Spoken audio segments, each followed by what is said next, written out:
پاکستان آج بھی اس جگہ پر کھڑا ہے کہ دنیا کی اقوام کے اندر ایک ترقی پذیر ملک بڑی جلدی بن سکتا ہے 7 سال کے اندر۔ اس کے بعد افغانستان کے حالات جیسے خراب ہوئے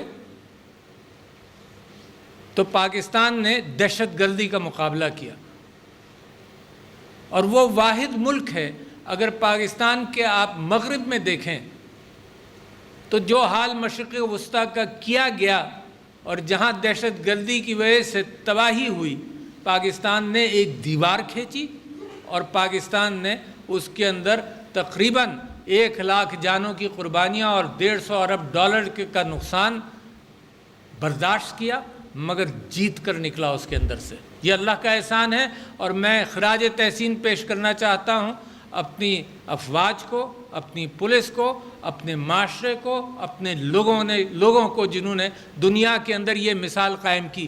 بڑی بڑی سپر پاورز ناکام ہوئی ہیں اور آج کل آپ اس کے اثرات دیکھ رہے ہیں، مگر پاکستان نے کامیابی حاصل کی۔ تو یہ وہ کامیابیاں ہیں جو پاکستان حاصل کر چکا ہے۔ اسی کے نتیجے میں اور کیا ہوا؟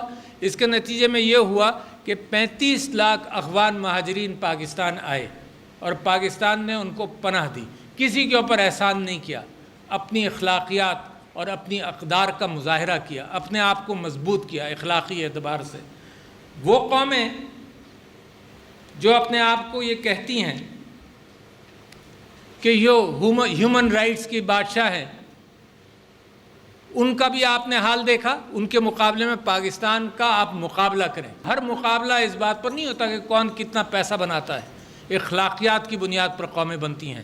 اگر آپ مقابلہ کریں تو اس وقت دریاؤں میں اور سمندروں میں مہاجرین کو ڈوبنے دیا جاتا ہے، کشتیوں میں ڈوبنے دیا جاتا ہے، مگر ان کو پناہ نہیں دی جاتی۔ پاکستان ایسا ملک ہے جس نے 35 لاکھ مہاجرین کو پناہ دی اور اپنے آپ کو مضبوط کیا، اخلاقی اعتبار سے مضبوط کیا۔